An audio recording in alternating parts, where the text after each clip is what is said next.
Hola de nuevo, estudiantes. Bienvenidos a Repasando Física y Química, la plataforma virtual creada por el Departamento de Física y Química del Colegio Peñafort. Este material os servirá para repasar de forma fácil y amena los contenidos de cara a preparar los exámenes finales de evaluación. Comencemos. La unidad 7 es cinemática. En esta unidad diferenciaremos dos partes. La primera, que consistirá en el estudio de las variables de la cinemática, y en la segunda parte, donde estudiaremos los diferentes tipos de movimiento.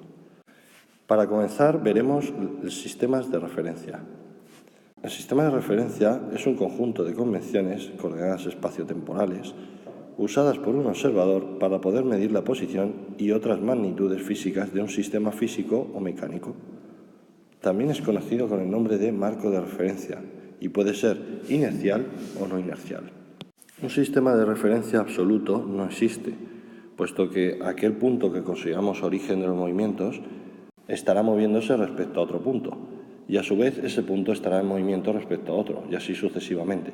Por tanto, no existe ningún punto que nos sirva de origen para nuestro sistema. En lugar de eso, partiremos de sistemas de referencia por convenio.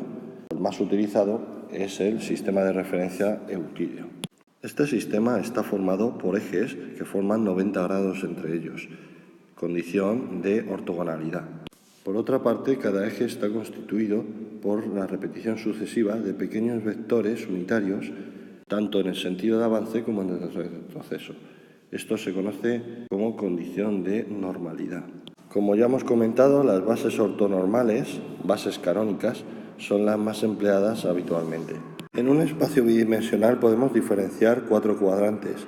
El primero, en el que resulta que tenemos tanto los valores del eje X como el del eje Y positivos. El segundo, en el que son los valores del eje X los que son negativos. El tercero, en el que ambos valores de los ejes resultan ser negativos. Y por último, el cuarto cuadrante. A la hora de crear un espacio bidimensional hemos tenido en cuenta los vectores unitarios Y para el eje X y J para el eje Y. Para un espacio tridimensional, además, deberíamos de añadir el tercer vector, que sería el vector K, el cual nos daría el eje Z. Cuando estudiemos el movimiento circular, veremos que las coordenadas cartesianas que hemos estado empleando no son las más adecuadas. Para localizar un punto que está dando vueltas alrededor de otro, es mucho más intuitivo dar su distancia al origen del sistema y un ángulo que marque su posición a lo largo de la órbita. Estos dos números serían el radio y el ángulo, que son las llamadas coordenadas polares. Anteriormente hemos comentado que existen dos tipos de sistemas, los inerciales y los no inerciales. Vamos a ver la diferencia entre estos. Los sistemas de referencia inerciales son aquellos que están en reposo o en MRU respecto a otros sistemas inerciales. Cumplen la primera ley de Newton o principio de inercia, y las únicas fuerzas que causan variación en los movimientos son fuerzas reales. Por otra parte, los sistemas de referencia no inerciales son aquellos que están acelerados respecto a cualquier sistema inercial. No cumplen la primera ley de Newton o principio de inercia y aparecen fuerzas ficticias que sirven para justificar los movimientos de los objetos. En la imagen podemos distinguir ambos tipos de sistemas. El sujeto B se encuentra en un sistema inercial, puesto que está en reposo, y observaría un movimiento de la partícula muy diferente que al que observa en el sujeto A, que se encuentra dentro de un sistema no inercial. Mientras que para el sujeto B el movimiento es de tipo parabólico, para el sujeto A el movimiento es un movimiento de caída libre. La trayectoria es la línea o conjunto de puntos que describe el movimiento por el que pasa el cuerpo móvil. Existen diferentes tipos de trayectorias. Las hay rectilíneas, como el observado en la imagen, y también las hay curvilíneas, de diferentes formas, como son de tipo circular, en las que se puede volver a la misma posición inicial, de tipo parabólico, de tipo elíptico y otros más. Sea cual sea la trayectoria, pueden poseer periodicidad, que se trata de aquella repetición del recorrido realizado por el objeto. Posición y vector posición. La posición es el lugar que ocupa un móvil en un instante. Se determina con respecto al sistema de referencia. Lo representaremos con la letra X o S, y su unidad en el sistema internacional es el metro. Podemos observar cómo el objeto se encuentra para valores negativos del eje de las X, puestos que se encuentran a la izquierda del origen del sistema de referencia. Para nuestros ejercicios será más habitual encontrarnos lo que se conoce como el vector posición, que se representa mediante una flecha que va desde el origen de coordenadas hasta la posición del móvil. Su unidad en el sistema internacional es el metro. Fijándonos en el punto P, indicativo de la posición de un objeto en este sistema de referencia bidimensional, podemos indicar su vector posición como 4i más 3j. A diferencia de un escalar, el cual es un número, como hemos visto en el apartado de posición, un vector tiene tres características. Una de ellas es el módulo, el cual sirve para proporcionarnos el valor de longitud. En este caso sería simplemente empleando el teorema de Pitágoras con las componentes para cada uno de los ejes, nos daría un resultado final de 5 unidades de longitud, es decir, 5 metros en el caso de que las componentes estuvieran medidas en metros. Por otra parte, tenemos información sobre la dirección, que puede ser horizontal, vertical o, en el caso de un espacio tridimensional, también la profundidad. En el caso de la dirección horizontal, para nuestro vector posición, observamos que existe un sentido hacia la derecha, marcado por el valor 4i, mientras que en cuanto a la dirección vertical, observamos que el sentido es hacia arriba, marcado con el valor positivo 3j. Los sentidos en la dirección de profundidad serán en positivo hacia afuera y en negativo hacia adentro. Una variable que no debemos de confundir con la posición es el desplazamiento o vector desplazamiento. El desplazamiento, que se expresa como delta de S o delta de X, es la distancia más corta entre la posición inicial y la posición final, y su unidad en el sistema internacional es el metro. La fórmula que expresa esta relación viene dada con barrotes de valor absoluto, y esto es debido a que el número siempre va a ser positivo. El vector desplazamiento, expresado como delta de R, es la diferencia entre los dos vectores posición correspondientes a la posición inicial y final. Su unidad en el sistema internacional es el metro, y la fórmula que expresa esta definición es la que estamos indicando ahora mismo en pantalla. Tenemos un ejemplo que se muestra en la imagen. En él, una vez restadas las coordenadas, obtenemos un vector con coordenadas 4i menos 2j. Este vector poseerá módulo, dirección y sentido. Otra variable que se confunde con la posición y el desplazamiento es el espacio recorrido. El espacio recorrido es la distancia que recorre el móvil a lo largo de la trayectoria. Su unidad en el sistema internacional es también el metro. En el caso en que la trayectoria sea lineal, el desplazamiento puede coincidir con el espacio recorrido, como es lo que observamos en la línea azul seguida por el objeto, desde la posición inicial a la posición final. En los casos de la línea verde como de la línea roja, el desplazamiento desde la posición inicial a la posición final no coincide con la distancia recorrida. A la hora de obtener la distancia total recorrida, es necesario hacer la suma de los desplazamientos de los respectivos tramos. Esto último viene expresado en la sumatoria que aparece en pantalla. Velocidad media y vector velocidad media. La velocidad media es una magnitud que mide la rapidez media con que se mueve un móvil. También se la conoce como celeridad, y su unidad en el sistema internacional es el metro partido segundo. Observamos cómo en la fórmula simplemente se restan los valores de posición, que en un caso unidimensional serían las X, dividiéndolo entre los distintos tiempos en los que se ha tomado esas medidas de posición. Por otra parte, el vector velocidad media representa el mismo concepto que la velocidad media, pero para un espacio vectorial. Su unidad en el sistema internacional es el metro partido segundo. Un detalle relevante es que su módulo no va a coincidir con el valor de la velocidad media escalar. La fórmula para el cálculo de dicho vector resulta ser muy similar a la fórmula empleada para la velocidad media, pero en este caso con aspecto vectorial. Al tratarse de un vector, sus componentes nos proporcionarán información sobre su módulo, dirección y sentido.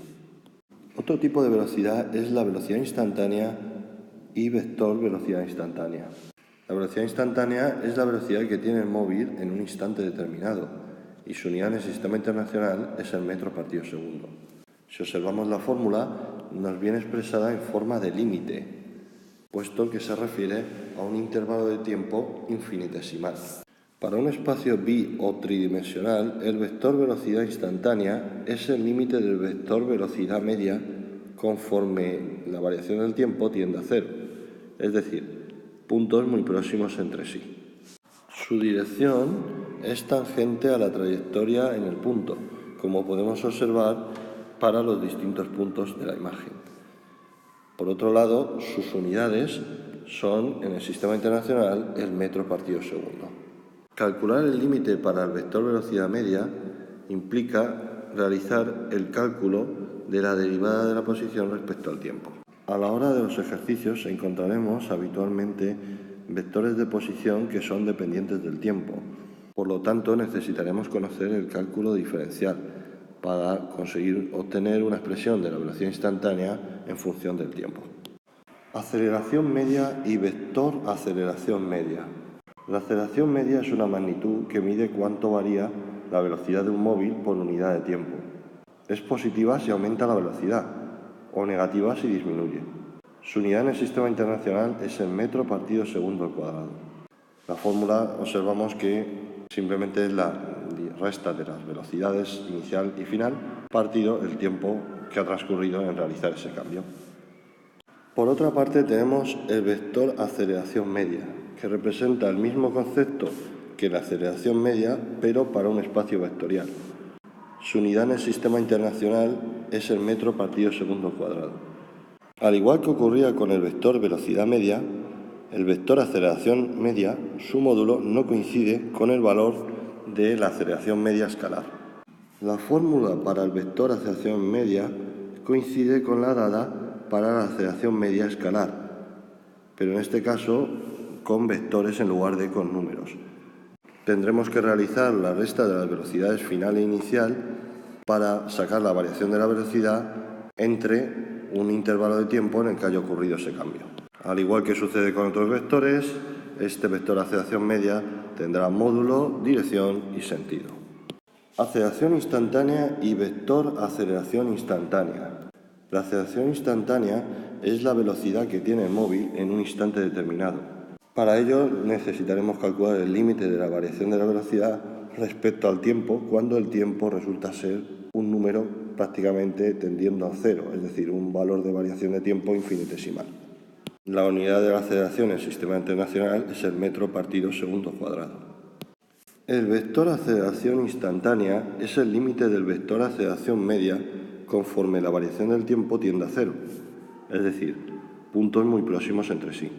Su dirección es tangente a la trayectoria, en el punto, como podemos observar en la imagen de la representación. Además, su unidad, como hemos comentado ya, en el sistema internacional viene dada por los metros partido segundo al cuadrado. Si analizamos la fórmula, podemos observar que necesitaremos realizar un límite, y este límite, en el caso de ser de tipo vectorial, resulta finalmente en el manejo de una derivada.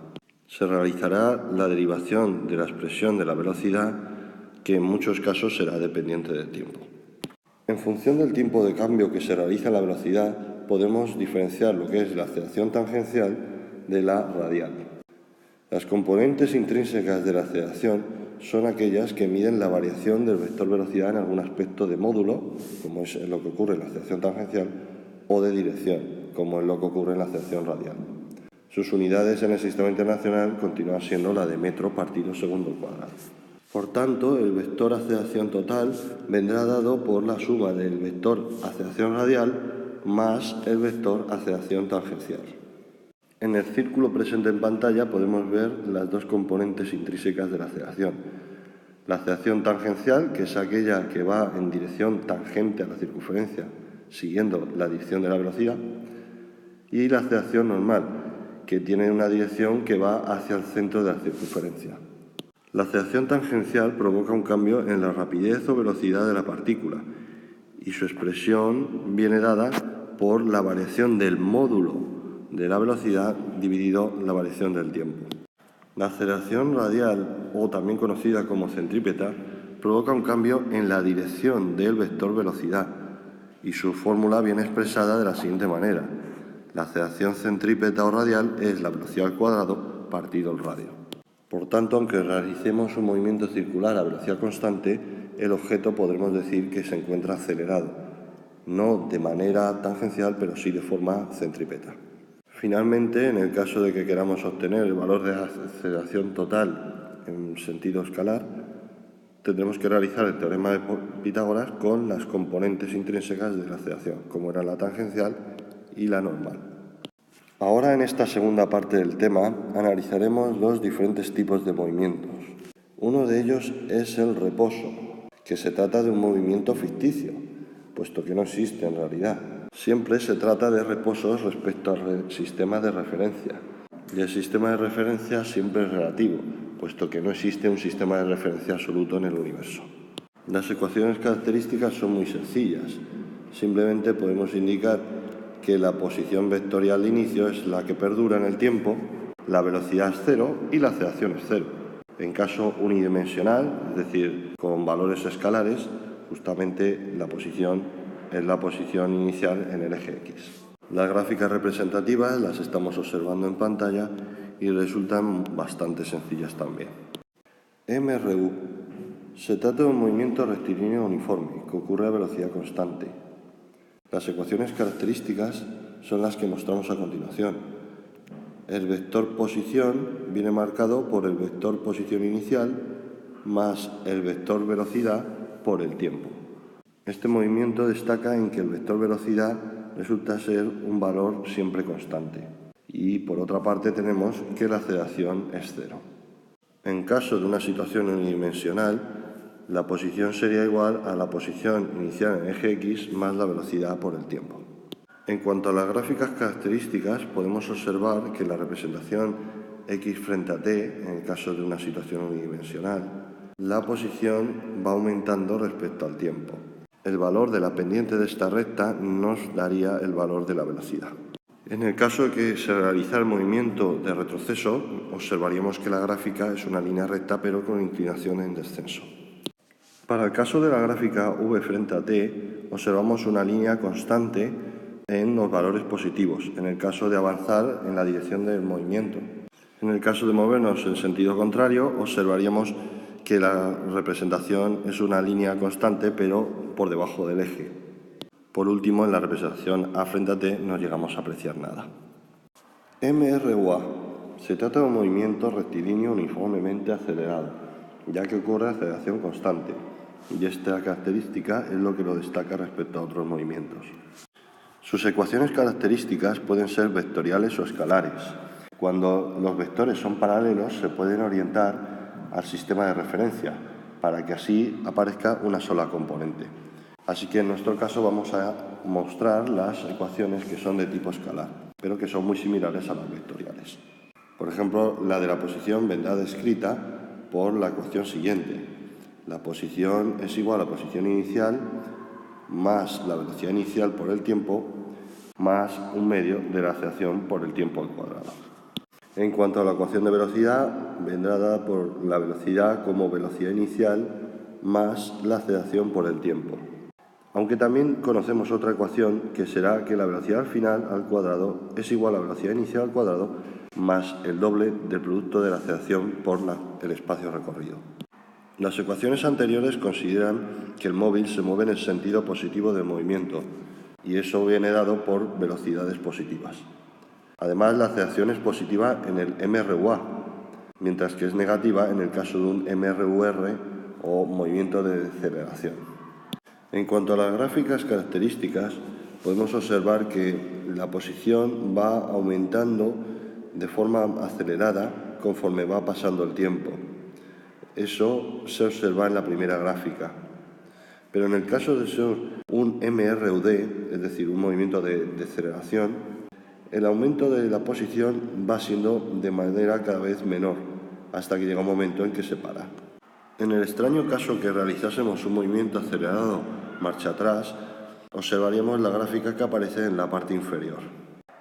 Para las gráficas V frente a T podemos diferenciar los casos en los que tenemos aceleración constante positiva, como ocurre en los MRUA, en los que va aumentando la velocidad, y en los casos en los que tenemos movimiento de frenado o decelerado, por lo que se ve que la velocidad cada vez va disminuyendo de manera que al final se anula.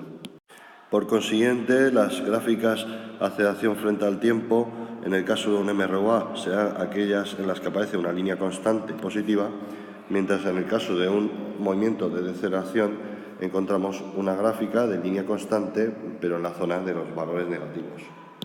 Caída libre. Se trata de la caída de un móvil desde cierta altura sobre la superficie terrestre por la acción de la gravedad, considerando que la altura es despreciable en relación al radio terrestre. Podemos distinguir dos casos de caída libre: aquella que es simple, como ocurre cuando se suelta un cuerpo y cae hacia abajo, y aquella que es una caída libre e impulsada, como es el caso en el que se lanza un objeto hacia abajo. La velocidad al final del trayecto, tanto en un tipo de caída como en otra, serán mayores que las del inicio, pero evidentemente mayor la velocidad en la parte inferior para el caso de la caída impulsada que para el caso de la caída libre. En cuanto a las ecuaciones características, son diferentes para cada tipo de caída. En el caso de una caída libre, tenemos que la altura es igual a la altura inicial menos un medio por la gravedad por el tiempo al cuadrado. Y para la velocidad viene dada como menos el valor de la gravedad por el tiempo. Para el caso de una caída libre impulsada, tenemos que la altura será igual a la altura inicial menos la velocidad inicial por el tiempo, menos un medio de la gravedad por el tiempo al cuadrado. Y en cuanto a la velocidad, viene dada como la menos velocidad inicial menos la gravedad por el tiempo. En ambos movimientos estamos comprobando que se trata de movimientos acelerados, donde el valor de la aceleración es el de la gravedad, que es 9,8 metros segundo cuadrado. Lanzamiento vertical. En este movimiento, los sentidos de la velocidad inicial y la aceleración son contrarios. En un primer tramo ocurre el ascenso hasta alcanzar la altura máxima, y a partir de aquí ocurre un segundo tramo de caída libre. En cuanto a la trayectoria característica, podemos observar cómo en el primer tramo ocurre un movimiento desacelerado, en el que la velocidad va disminuyendo hasta alcanzar una altura máxima. La altura máxima es lo que equivale a decir que la velocidad es cero en esa posición.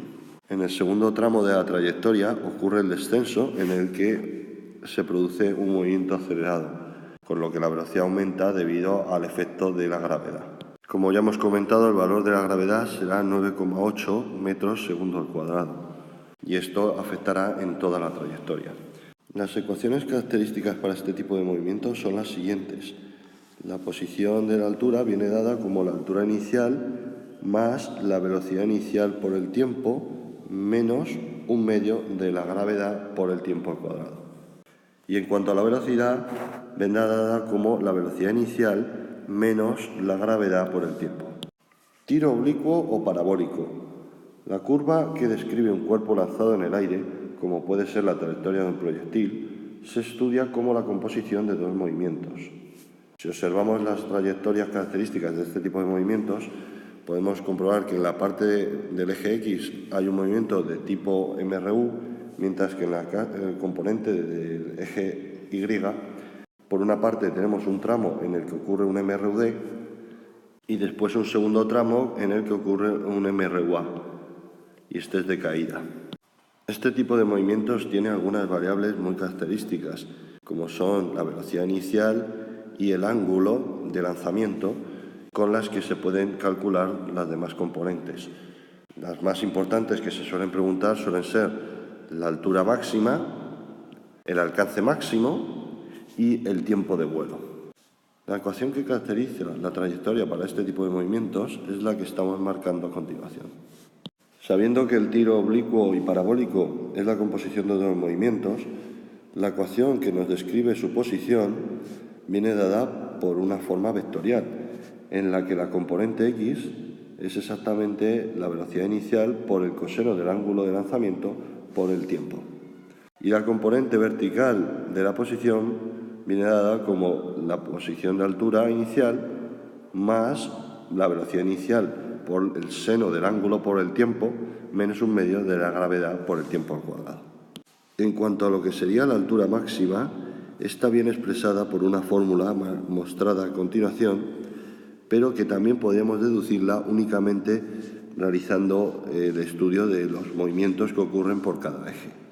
Para las ecuaciones de velocidad en un tiro oblicuo o parabólico, encontramos otra vez que se pueden expresar de forma vectorial, donde la componente horizontal, dada que su movimiento rectilíneo uniforme viene dado por que la velocidad de eje x es igual a la velocidad inicial por el coseno de alfa del ángulo de lanzamiento, y la componente vertical resulta ser que la velocidad en el eje y es igual a la velocidad inicial por el coseno de alfa menos la gravedad por el tiempo. Por otra parte, las variables tiempo de vuelo y alcance máximo vienen dadas por las siguientes expresiones. En el caso del tiempo de vuelo es esa, mientras que en el caso del alcance máximo viene dado por esta otra expresión. Al igual que, como ya comentamos, para el caso de la altura máxima se pueden deducir si analizamos cada uno de los ejes en movimiento que se está realizando. Al igual que para la altura máxima había que considerar que la velocidad en el eje Y era igual a 0, para el caso de intentar descubrir el alcance máximo tenemos que considerar todo el tiempo de vuelo de la trayectoria. Tiro horizontal. Al igual que ya comentamos para el tiro oblicuo, la curva que describe un lanzamiento horizontal puede ser la trayectoria de un proyectil, y esto es la composición de dos movimientos. En un eje encontraríamos un movimiento que sería el de caída libre, el eje Y, mientras que en el otro eje encontraríamos un movimiento rectilíneo uniforme. En este tipo de movimientos, dos variables que principalmente se intentan calcular son el tiempo de vuelo y el alcance máximo.